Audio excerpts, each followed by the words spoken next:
Aujourd'hui, on va analyser le patrimoine d'un abonné qui a plus de 40 000 euros sur ses comptes en banque et on va voir comment est-ce qu'il va pouvoir tripler ce patrimoine très facilement. Donc, on se retrouve directement sur mon écran pour voir un petit peu la fiche de cet abonné. Donc, on voit qu'il a un patrimoine brut et net similaire de 68 000 euros. Donc, à mon avis, il n'y aura pas d'immobilier dedans. Donc, déjà, une première piste d'amélioration à mon avis. Ensuite, on va voir que dans ses répartitions, il a 80% en banque, ce qui est énorme par rapport à le chiffre qu'il a en patrimoine. Ce qui veut dire qu'il y a quand même une très grande partie qui ne travaille pas, qui subit l'inflation de manière générale. Ensuite, il va avoir la bourse à 14%. Donc là, c'est très bien. On a un début en fait d'actifs et de construction de patrimoine et surtout de mettre en place des revenus passifs. Ensuite, on voit qu'il a investi un petit peu dans la startup, donc certainement une levée de fonds d'une entreprise ou autre. On verra ça par la suite sur Finery. Et enfin, on ne voit pas, mais en orange, on a de la crypto-monnaie à hauteur de 2% grand maximum. Certainement des essais, des achats, mais rien de bien sérieux pour le moment en tout cas. Son profil, il a 26 ans, donc il est encore très très jeune actuellement. Il est célibataire, il est maître d'œuvre dans le BTP et locataire en Île-de-France. Ça, c'est un petit peu le point noir parce que forcément, être locataire en Île-de-France, ça coûte extrêmement cher, que ça soit au niveau des loyers, de la nourriture ou tout simplement du train de vie en général. Donc ça, c'est dommage parce que c'est plus compliqué du coup d'aller optimiser son salaire chaque mois. Donc sa stratégie, il nous dit qu'il gagne 2500 euros net d'impôts, ce qui est déjà très bien. Il dépense environ 1200 euros par mois pour tout, donc tout ce qui va être dépenses, factures, nourriture.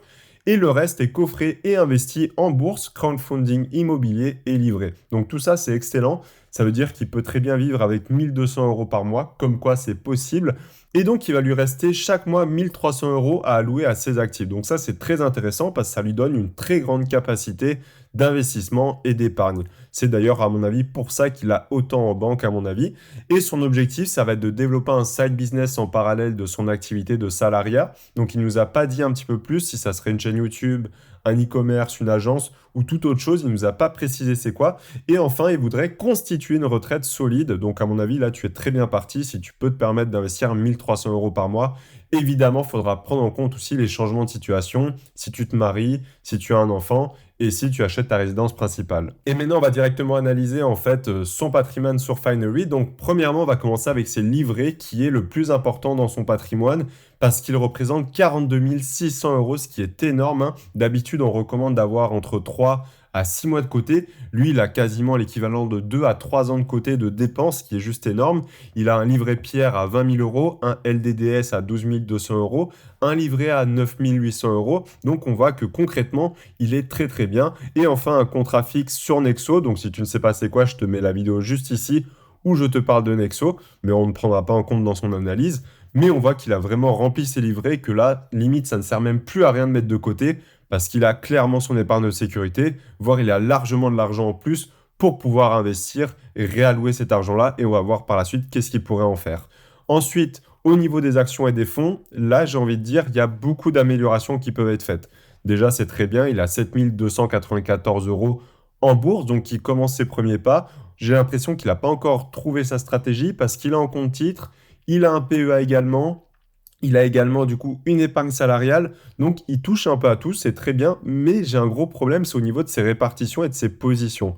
On peut le voir ici, hein, plus simplement, on voit que sa première position est un ETF SP500, donc ça très bien, il n'y a pas de souci, mais directement on voit que LVMH est à 20% et que Kering est à 13%.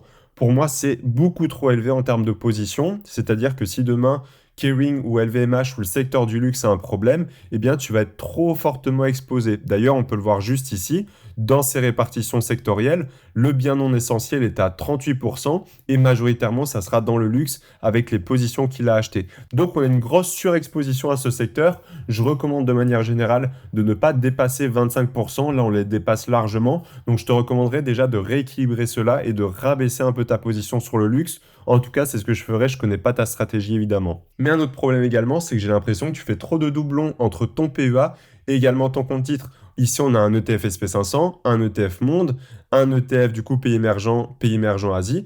Et en PEA, on retrouve un SP500, un ETF Monde, un ETF Europe et un ETF pays émergent. C'est totalement inutile, je trouve, selon moi, de mettre les deux, en fait, un en compte titre et un en PEA. Autant te concentrer. Surtout qu'aujourd'hui, tu me dis que tu veux construire une retraite solide. Donc, tu ne vas pas utiliser cet argent-là dans les années qui viennent. je te recommanderais vivement de te concentrer sur une stratégie en PEA, sur des ETF qui peuvent être inclus, et ne pas mettre SP500 et ETF Monde parce que ces deux ETF sont quasiment similaires, hein. L'ETF Monde est à 70% dans les États-Unis. Donc je te recommanderais, moi si j'étais à ta place, je partirais en PEA sur une stratégie ETF assez simple. Monde, Europe et pays émergents, tu peux très bien les garder. À toi d'ajuster leur répartition dans ton PEA. Et pourquoi ne pas garder ton compte titre pour avoir une petite dizaine d'actions que tu as envie d'investir dessus qui tiennent à cœur. Pour le cas de Kering et LVMH, tu as plus d'une action, donc là, ça aurait été plus intéressant de le mettre en PEA pour te bénéficier en fait des abattements fiscaux et ne pas payer trop d'impôts sur les dividendes. C'est peut-être un choix que tu as fait exprès ou non, ça je ne sais pas. Mais en tout cas, je trouve que tu n'as pas encore une stratégie bien définie en bourse et c'est peut-être ce qui peut te poser problème à long terme. Donc essaie de bien y réfléchir, supprime les doublons, concentre-toi vraiment sur le PEA avec tes ETF qui sont éligibles et enfin fais un petit ménage pour moi parce que là il y a peut-être trop de positions, en même temps pas assez sur certaines. Enfin, c'est un petit peu un mélange et en même temps, tu es trop surexposé à certains secteurs comme les biens non essentiels. Donc, essaye de faire un petit ménage et de bien réajuster. Ensuite, pour l'épargne salariale, ça de ton côté, si tu peux en bénéficier, autant en profiter, c'est généralement avantageux pour le salarié. On va maintenant voir la crypto-monnaie. Donc là, ici, c'est une très faible position à environ 1000 euros. Binance avec un compte principal, avec Bitcoin hein, qui est vraiment la grande position de son portefeuille. Je ne recommande pas forcément d'aller dans les petites crypto-monnaies. Là, il reste vague. En plus de ça, c'est même pas 3% dans son portefeuille. Donc, on va passer rapidement dessus. Mais ça reste un beau portefeuille. Bon, il y a Terra Luna, évidemment, c'est pas la meilleure chose. Mais Bitcoin, ça reste une valeur sûre. Et enfin, start-up et PME, on voit qu'il a investi du coup dans Ragnarok Energy Drink, qui est une entreprise française d'ailleurs, si je ne dis pas de bêtises. Donc voilà, tu as voulu mettre un petit billet dessus, libre à toi. Hein. Vous pouvez très bien essayer d'autres investissements ou investir sur une petite start-up si vous voyez vraiment le potentiel de celle-ci et que vous voulez participer en fait à sa levée de fonds. Rien ne vous empêche de le faire. Donc ça honnêtement, il n'y a aucun souci selon moi. Et puis ça représente que 3%, je crois, on avait dit, de ton patrimoine. Mais donc, pour aller plus loin, je vais un peu te présenter, moi, ce que je ferais à ta place. Donc, tu nous dis que tu gagnes 2500 euros par mois, tu as 1200 euros de dépenses obligatoires, donc loyer, facture, nourriture, et donc il va te rester 1300 euros. Eh bien, je vais te dire, moi, comment je répartirais ces 1300 euros-là. Donc, premièrement, je mettrai 800 euros en bourse. Pourquoi? Parce que moi, ça va te permettre de vraiment enclencher une réelle stratégie, les intérêts composés, de bien développer ton patrimoine comme ça. 200 euros en crypto-monnaie si tu as envie de garder cet investissement et de le développer. Si toi, les crypto-monnaies, tu n'en as rien à faire, tu peux très bien rediriger cet argent autre part ou le remettre en bourse pour faire 1000 euros. Et enfin, tu nous dis que tu veux lancer un side business. Je ne sais pas du tout c'est quoi, mais tu peux très bien y dédier 300 euros par mois. Si ça a besoin d'investissement, il y a des business qui n'en ont pas besoin. Peut-être que tu veux lancer une chaîne YouTube. Au début, ça ne te demande pas forcément beaucoup d'investissement. Ou peut-être que tu veux lancer une marque d'e-commerce et dans ce cas, il faudra amener plus d'apports. Donc ça va vraiment dépendre des personnes, mais c'est un peu comme ça que moi je réagirais et que je gérerais mon patrimoine suivant ma situation personnelle. Je sais que je pourrais mettre 800 euros en bourse, comme ça je développe ma stratégie, 200 euros en crypto-monnaie, surtout que je pense qu'on peut avoir un prochain bull market dans les années à venir, et enfin 300 euros en business. Donc pour moi, ça serait par exemple acheter des micros, payer des logiciels, payer des abonnements pour développer ma chaîne YouTube et essayer d'améliorer un maximum chaque mois en fait ce business-là.